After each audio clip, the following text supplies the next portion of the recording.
மாடி விவசாயம் செய்து வாழ்க்கை மாற்றிய மருமகள்.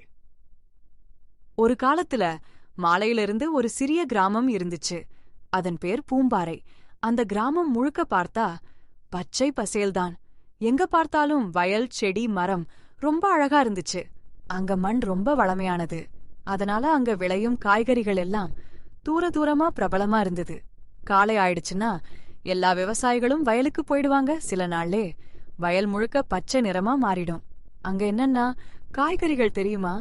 தக்காளி, வெண்டைக்காய், கத்திரிக்காய், மிளகாய், சுரைக்காய் எல்லாமே நன்றாக வளர்ந்துச்சு. அதனால நகரத்திலிருந்து வியாபாரிகள் லாரி எடுத்து வந்து விவசாயிகளிடமிருந்து காய்கறி வாங்கிட்டு போயிடுவாங்க. ஏய் மச்சான், இந்த தடவை நம்ம வெண்டைக்காய் பயிர் செம்ம இருக்கு. ஆமாண்டா, நல்ல லாபம் வரும் போல இருக்கு. நேட்டே நகரத்துல இருந்து வந்த வியாபாரி சொன்னாரு, நம்ம பயிருக்கு போட்டியே இல்லைன்னு. அதுதான்டா நம்ம உழைப்பு பிளஸ் கடவுள் அருள். நம்ம வயல் சூப்பர் தான். ஏங்க, சாப்பாடு ரெடியாச்சு. கதை முடிஞ்சா வீட்டுக்கு வாங்க. ஹாஹா, சரி சரி, வந்துட்டேன் சரோ. அப்படியே ஒவ்வொரு வீட்டிலையும் மனைவிகள் கூப்பிட்டாங்க. அதுக்கப்புறம் எல்லா விவசாயிகளும் சந்தோஷமா வீட்டுக்கு போயிட்டாங்க. ஆனா விதி வேற மாதிரி இருந்துச்சு. சில நாட்களுக்கு அப்புறம் ஒரு விசித்திரமான நோய் அந்த பயிர்களில் பரவ ஆரம்பிச்சுது. அடடா, இது என்னடா இப்படி இருக்கு? என் வெண்டைக்காய் எல்லாம் உலர்ந்துடுச்சே. ஐயோ கடவுளே, நான் நாசமா போயிட்டேன். ஐயையோ, என் தக்காளி செடிகள் எல்லாம் கருப்பா மாறிடுச்சே. யாரோ கண்ணு பட்ட மாதிரி இருக்கு. நம்ம வயல் எல்லாம் போச்சு. சில நாள்லே முழு கிராமத்திலையும் பயிர் கெட்டு போச்சு.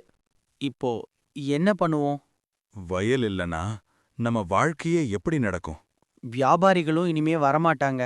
விற்க காய்கறி இல்ல, நாமே என்ன சாப்பிடுவோம்? அப்படி அந்த கிராமத்துல ஒவ்வொரு வீட்டிலும் கவலைதான் இருந்தது. ஏன்னா அந்த கிராமத்துல எல்லாருக்கும் தெரிஞ்ச ஒரே வேலை விவசாயம்தான். அதுக்கப்புறம் வேற எந்த வேலையும் அவர்களுக்கு தெரியாது. எனக்கு ஒன்றும் புரியல சரோஜ். இப்போ என்ன ஆகுமோ? ஒரே பக்கம் எல்லா பயிரும் கெட்டுப்போச்சு. அதுக்கு மேல இன்னும் கொஞ்ச நாள்ல நம்ம பொண்ணு கல்யாணம். இப்படி இருந்தா ரொம்ப கஷ்டமா போயிடும். நீங்க கவலைப்படாதீங்க. கடவுள் நமக்கு கண்டிப்பா ஒரு வழி காட்டுவாரு. அப்பா, நீங்க டென்ஷன் ஆகாதீங்க. என் கல்யாணம் கோயில்ல எளிமையா பண்ணிடுங்க. அவ்ளோ செலவு பண்ண வேண்டிய அவசியமே இல்ல அப்பா. என்னடா பேசுற நீ? நீதான் நம்ம ஒரே பொண்ணு. உன் கல்யாணம் இப்படி சாதாரணமா எப்படி பண்ணுவோம்? மேலவும் பாரு, மாப்பிள்ளை வீட்டார் நம்மிடமிருந்து தரம் கூட கேட்கல. அது அவர்களோட நல்ல மனசு. ஆனா வர்ற விருந்தினர்களை நல்லா பார்த்துக்கணும்னு தான் சொல்லியிருக்காங்க. அதையும் நாம பண்ண முடியலனா நம்ம மரியாதை என்ன ஆகும்? மனோகர் மட்டும் இல்ல, அந்த வீட்ல இருக்கிற எல்லாரும் கவலையிலேயே இருந்தாங்க. என்ன பண்ணணும்னு யாருக்கும் புரியல. அதே கிராமத்துல இன்னொரு விவசாயி இருந்தான், ராம். அவ உருளைக்கிழங்கு பயிர் பண்ணுவான். அவனோட நிலைமையும் அதே மாதிரிதான். அவனுடைய பயிரும் கெட்டுப்போச்சு.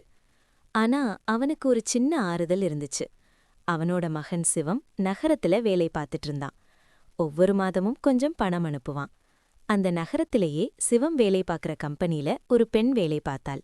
அவளோட பேர் நேஹா. சிவமும் நேஹாவும் ஒருத்தர் காதலிச்சாங்க. பின்னாடி சிவம் அவளை கல்யாணம் பண்ணி தன் கிராமத்துக்கு கூட்டிக்கிட்டு வந்தான். நேஹா நகரத்துல வளர்ந்தவள், நல்ல படித்தவளும். அவளை பார்த்த கிராமத்தவர்கள் பேச ஆரம்பிச்சாங்க. அட பாவி, விமலா வீட்டு பையன் நகரத்து பெண்ணை கூட்டிட்டு வந்துட்டானே. இப்ப அவங்க வீட்டோட நிலைமை போச்சு போல. ஒரே மகன்தான், அதுவும் நகரத்து பெண்ணா? அந்த பெண் ஒரு நகரத்து பறவை மாதிரி. 4 நாள்ல பையனையும் கூட்டிட்டு ஓடிடுவா. அப்புறம் அந்த வயசான அப்பா அம்மா தனியா தானே இருக்கணும். அவங்க யாரும் யோசிக்காம நேஹாவை பத்தி தப்பா பேச ஆரம்பிச்சாங்க. ஆனா உண்மையிலே நேஹா அப்படி இல்ல. நேஹா சில நாட்கள் அந்த கிராமத்துல இருந்தபோது தன் வீட்டுல மட்டுமில்ல, முழு கிராமத்திலையும் மக்கள் சோகமா இருக்காங்கன்னு கவனிச்சா. அத்தை, ஒரு விஷயம் கேட்கலாமா? கேள்மா. ஏன் இந்த கிராமத்துல எல்லாரும் இவ்ளோ கவலையா இருக்காங்க? என்ன சொல்வதுமா, முழு கிராமத்திலையும் வயல் கெட்டுப்போச்சு. இப்போ யாருக்கும் சம்பாதிக்க வழியே இல்ல. நமக்கு ஒரு ஆறுதல், நம்ம மகன் நகரத்துல வேலை பார்க்கறான். ஆனா மற்ற கிராம மக்கள் எல்லாம் விவசாயத்தையே நம்பிதான் இருக்காங்க. இப்போ கொஞ்சம் சேமிப்பு பணத்துல தான் எப்படியோ வாழ்க்கை நடத்துறாங்க. யாருக்கு தெரியுமா என்ன பூச்சி அந்த வயல்களை பிடிச்சிருக்கு? எத்தனை தடவை விதை போட்டாலும் பயிர் கெட்டு போயிடுது. அதை ஒரு ஐடியா சொல்லட்டா? என்னம்மா? வயல் கெட்டு போயிருந்தா நாம மாடில காய்கறி வளர்க்க முடியாதா? என்னடா சொல்ற நீ? மாடில விவசாயமா? அந்த மாலை ராம் வீட்டுக்கு வந்ததும் நேஹா அதே விஷயத்தை மீண்டும் சொன்னா. அதை கேட்ட நேஹா அமைதியா இருந்தா. ஆனா மனசு விடல. அடுத்த நாள் நேஹா தன் வீட்டின் மேல்மாடிக்குப் போய் மண் எடுத்து போட்டு விதை போட்டா. இது உண்மையாவே வேலை செய்யும்னு நினைக்கிறியா? அதே முயற்சி பண்றதுல என்ன தப்பு? சரி, உனக்கு எப்படி வேண்டுமோ அப்படியே பண்ணு. சில நாட்கள் கழிச்சு அந்தச் செடிகள் மெதுவா வளர ஆரம்பிச்சது.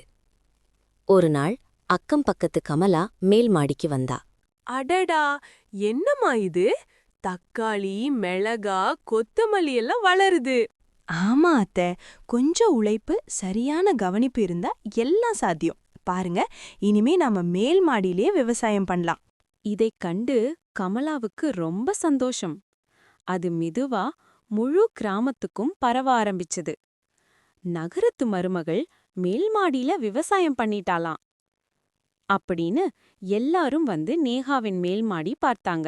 அட, இது உண்மையிலே வேலை செய்யறது. நாமும் இப்படி பண்ணினா நல்லா இருக்கும் போல.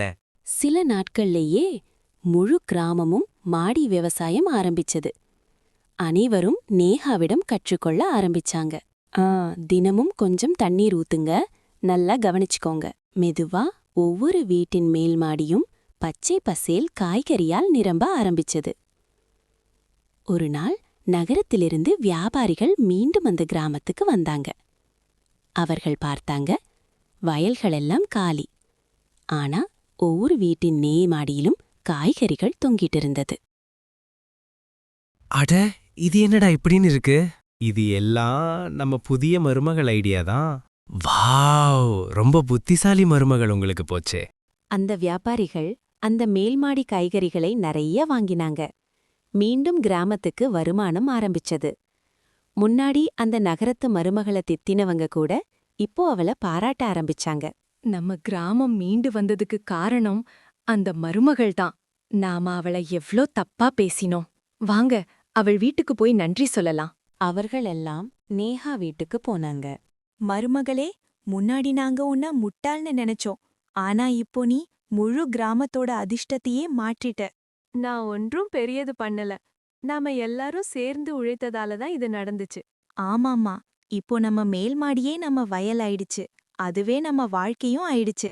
அனைவரும் நேஹாவ மனமார நன்றி சொல்லி பாராட்டுனாங்க. அந்த நாள்ல இருந்து அந்த கிராமம் வயல் விவசாயத்துக்காக மட்டும் இல்ல, மாடி விவசாயத்துக்காகவும் பிரபலமா ஆனது. சில நாட்கள் கழித்து மனோகர் மாமாவின் மகள் கல்யாண நாள் வந்துச்சு. மாடி விவசாயத்தால் நல்ல வருமானம் வந்திருந்தது.